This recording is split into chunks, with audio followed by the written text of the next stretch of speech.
کہ انہوں نے جو اسمبلی کی صوبوں کی جو کل نشستیں ہیں ان کو نہیں بڑھایا گھٹایا، لیکن جو ہر صوبے کے اندر نشستیں تھیں، فار ایگزامپل ایک ضلع تھا وہاں پہلے 2 تھیں اب 1 ہو گئی ہے، کسی ضلع میں 3 ہو گئی ہیں، انہوں نے اپنی خاص جو ایک ان کا طریقہ واردات ہے اس کے مطابق ایڈجسٹمنٹ کی ہے، یہ اب یاد رکھیے ایڈجسٹمنٹ کر لی گئی ہے۔ اور وہ جیسے پرویز الہی کی 2 صوبہ ایک صوبائی نشست تھی اس کو 2 جگہوں پہ تقسیم کر دیا ہے، تو مختلف طرح سے انہوں نے جو اپنے تئیں پوری کوشش کی ہے اور ایک ایک جگہ پہ ووٹرز کا حساب لگا کے کس جگہ پہ کتنے ووٹرز ہیں، کس طریقے سے ہم اسی طرح سے کراچی میں کہا جا رہا ہے کہ ایم کیو ایم کو فائدہ پہنچانے کے لیے سارا کچھ کیا جا رہا ہے، چونکہ ایم کیو ایم ایسی جماعت ہے جو ہر موقع پہ ان کے ساتھ ہے، تو اس وجہ سے بہت ساری چیزیں ہیں۔ بہرحال جو بات کی جا رہی تھی بالآخر اس کے اوپر اب وہ حلقہ بندیوں کا جو سارا سلسلہ تھا وہ کر لیا گیا ہے۔ دوسری جانب جو اہم ایک ڈیولپمنٹ تھی وہ پاکستان تحریک انصاف کی جو قانونی ٹیم ہے، اس میں جو قانونی ٹیم کے ممبران ہیں شیر افضل ایڈوکیٹ اور شعیب شاہین سابق صدر ہیں اسلام آباد ہائی کورٹ بار ایسوسی ایشن کے، ان کے درمیان اختلافات کھل کر سامنے آ گئے ہیں۔ پہلے بھی شیر افضل مروت نے ایک ٹویٹ کیا تھا، بعد میں ڈیلیٹ کر دیا گیا تھا، جس میں کہا گیا تھا کہ کور کمیٹی کے کچھ ہمارے فیصلے وہ لیک ہو جاتے ہیں جس کی وجہ سے میری جان کو خطرہ ہے اور وہ غدار ہے۔ اب انہوں نے واضح طور پر شعیب شاہین ایڈوکیٹ کو قانونی ٹیم کا واحد غدار قرار دے دیا ہے۔ شیر افضل نے کہا کہ میں نے پی ٹی آئی کے قانونی ٹیم کے غداروں کے بارے میں پہلے والی ٹویٹ کی تھی، تاہم کور کمیٹی کے سینئرز کے مشورے کے بعد میں نے وہ حذف کر دی تھی۔ اب آج جمعرات کو عمران خان سے ملاقات کروں گا اور انہیں اپنے اس ٹویٹ کے بارے میں آگاہ کروں گا۔ اب ہونا تو یہ چاہیے تھا کہ پہلے عمران خان کو آگاہ کرتے اور پھر ٹویٹ کرتے، پہلے ٹویٹ کر دی اور آج عمران خان کو آگاہ کریں گے اور کہتے ہیں میرے الفاظ پر نشان لگائیں، یہ ٹویٹ بہت سے مجرموں اور ایجنٹوں کو تنگ کرے گی۔ دوسری جانب شیر افضل کے الزامات پر شعیب شاہین نے کہا کہ میں نے سپریم کورٹ میں سوشل میڈیا میں سے گفتگو میں کہا تھا تو شخص پارٹی میں تفرقہ پیدا کرے وہ پی ٹی آئی سے نہیں ہو سکتا۔ میں نے سپریم کورٹ میں شیر افضل مروت سے متعلق پوچھے گئے سوال کا جواب دیا تھا۔ شعیب شاہین کا کہنا تھا کہ پارٹی نے 5 ترجمان نامزد کیے ہیں، ان میں سے ایک میں ہوں، میرا موقف ہی پی ٹی آئی کا موقف ہے، جبکہ شیر افضل کے الزامات ان کی ذاتی رائے ہے، پارٹی موقف نہیں ہے۔ پی ٹی آئی ترجمان کی جانب سے جو سٹیٹمنٹ دی گئی ہے، پاکستان تحریک انصاف نے شیر افضل مروت کی ٹویٹ کے مندرجات سے ہرگز اتفاق نہیں کرتی۔ تحریک انصاف کی قانونی ٹیم نامساعد اور مشکل ترین حالات میں نہایت محنت، لگن اور جانفشانی سے عمران خان قائدین اور کارکنان کے مقدمات لڑ رہی ہے۔ شعیب شاہین ایڈوکیٹ تحریک انصاف کی قانونی ٹیم کے نہایت قابل احترام ممبر ہیں۔ تحریک انصاف شعیب شاہین سمیت اپنی قانونی ٹیم کے ہر رکن کے خدمات کو نہایت قدر اور تحسین کی نگاہ سے دیکھتی ہے، یہ کہا گیا ہے پاکستان تحریک انصاف کی جانب سے۔ اور پاکستان تحریک انصاف نے باقاعدہ طور پر اعلامیہ جاری کیا اور کہا کہ پاکستان تحریک انصاف ابتلا و آزمائش کے اس دور میں شعیب شاہین ایڈوکیٹ سمیت قانونی ٹیم کے تمام اراکین کی تحریک کے لیے خدمات کو نہایت قدر سے نگاہ سے دیکھتے اور ان کے عزم و استقلال کو خراج تحسین پیش کرتی ہے۔ اس پر پھر جوابی ٹویٹ بھی کر دیا شیر افضل مروت نے، اور شیر افضل مروت نے مزید سخت زبان استعمال کی۔ اور میں یہ سمجھتا ہوں کہ چونکہ ٹیم کے حوالے سے میں وقتاً فوقتاً آپ کو آگاہ کرتا رہتا تھا کہ یہ معاملات ہیں، کافی ساری چیزیں ہیں اس میں، اور جیسا کہ لاہور ہائی کورٹ میں کس نے پیش ہونا ہے، اسلام آباد ہائی کورٹ میں کس نے پیش ہونا ہے، سینئر جو پہلے خواجہ حارث صاحب ان کو عمران خان سے کوئی اختلاف نہیں تھا، لیکن جو لیگل ٹیم کے آپس کے معاملات تھے اور ہر کوئی آگے بڑھنے کی چاہ میں انہوں نے سینئرز کو دبا دیا۔ اس میں بابر وان صاحب آپ جانتے ہیں اکثر پیچھے رہتے ہیں، خواجہ حارث صاحب چلے گئے تھے، انہوں نے چھوڑ دیا تھا۔ لطیف کھوسہ صاحب کو مین کیسز میں آگے، جو بیلوں کے کیسز ہیں سب سے اہم کیسز ہیں، اس میں آگے نہیں آنے دیا جاتا۔ اور یہ سوائے جیسے آج لاہور ہائی کورٹ میں عمران خان کی جو 7 مقدمات میں دہشت گردی کے مقدمات میں ضمانت عدم پیروی خارج ہوئی تھی، اس فیصلوں کو چیلنج کیا ہوا ہے اور آج لاہور ہائی کورٹ میں سماعت ہونے جا رہی ہے۔ سوائے لطیف کھوسہ کے کوئی بندہ یہ ریلیف نہیں لے سکتا، ہم عدالتوں کی نیچر کو جانتے ہیں۔ بہرحال اب ان کے جو بھی معاملات ہیں، آپ اپنے اختلافات اپنے تک رکھیں اور اس کو سوشل میڈیا پر رکھیں گے تو کارکنان پہلے پریشان ہیں، ان کو اپنی پریشانیاں ہیں جو ان کے ساتھ حال کیا گیا ہے، ان کا لیڈر جیل میں ہے اور آگے جو غیر یقینی صورتحال ہے، ملک کے حالات پہلے خراب ہیں اور آپ آپس میں لڑائی کر کے اس طریقے سے، یہاں تو ایک کاز کے لیے لڑا جا رہا ہے، کوئی پیسے کے لیے نہیں لڑ رہا، کوئی اپنے آپ کو شو کرنے کے لیے نہیں لڑ رہا، یہاں ایک کاز ہے۔ اس کاز میں جو جتنی اپنی کنٹریبیوشن کر سکتا ہے وہ اپنی کنٹریبیوشن کرے، نہیں ہو سکتی تو نہ کرے، لیکن کم از کم اس میں اس طرح کے مسائل پیدا کر کے جو کارکنان ہیں ان کو پریشان نہ کرے۔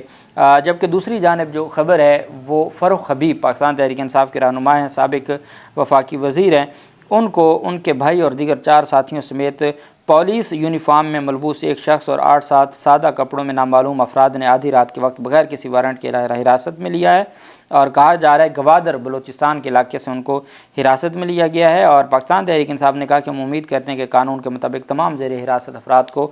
آج صبح عدالت میں پیش کیا جائے گا۔ تحریک انصاف کے وکلاء کو بھی قانونی کارروائی کے لیے الرٹ کر دیا گیا ہے۔ پہلے جو پاکستان تحریک انصاف کے عثمان بزدار جو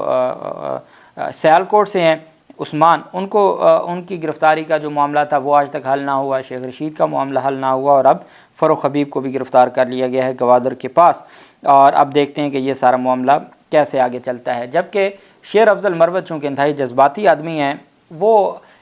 جاوید چودھری نے، اب جاوید چودھری کا ایک طریقہ واردات ہے جو اپنے آپ کو حکیم ثابت کر کے اپنی صرف مشہوری کے لیے اور آئے روز ایسی باتیں کرتے ہیں کہ جو ایک عام آدمی بھی سمجھتا ہے کہ یہ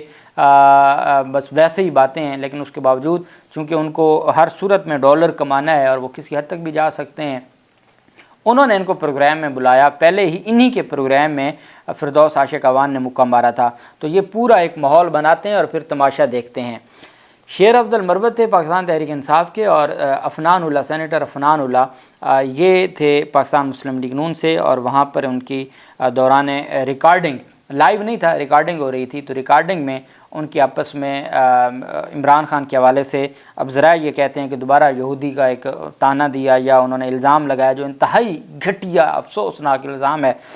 اور اس پر پھر شیر افضل جو مروت تھے وہ انہوں نے تھپڑ مار دیا، اور وہاں سے پھر ہاتھا پائی شروع ہوگی، دونوں نے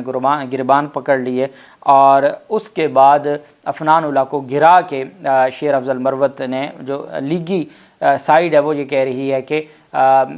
شدید قسم کی پٹائی کی ہے، جو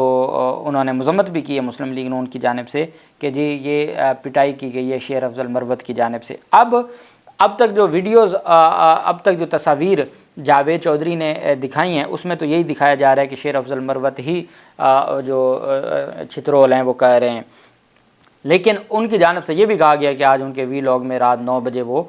یہ ویڈیو بھی لے کے آئیں گے، چونکہ انہوں نے صرف اس مقصد کے لیے یہ سارا کچھ کرواتے ہیں، اور ان کا جو مقصد ہے وہ یہی ہوتا ہے، اور اسی وجہ سے ان کو کوئی پوچھنے والا نہیں ہے، اور ان کے لیے جو چیزیں ہیں وہ بہتر کرنے کی بجائے صرف اور صرف اپنے مفادات کے لیے کام کرتے ہیں، اور ان کو اس سے کوئی فرق نہیں پڑتا، لوگ لڑتے ہیں ایک دوسرے کا سر پھاڑیں، کیا ہوتا ہے کیا نہیں ہوتا، اور اس حد تک لوگ چلے گئے ہیں، اور اللہ پاک ہمارے ملک کی حفاظت کرے، اللہ پاک پاکستان کا حامی و ناصر ہو۔ بہت شکریہ، اللہ حافظ، پاکستان زندہ باد۔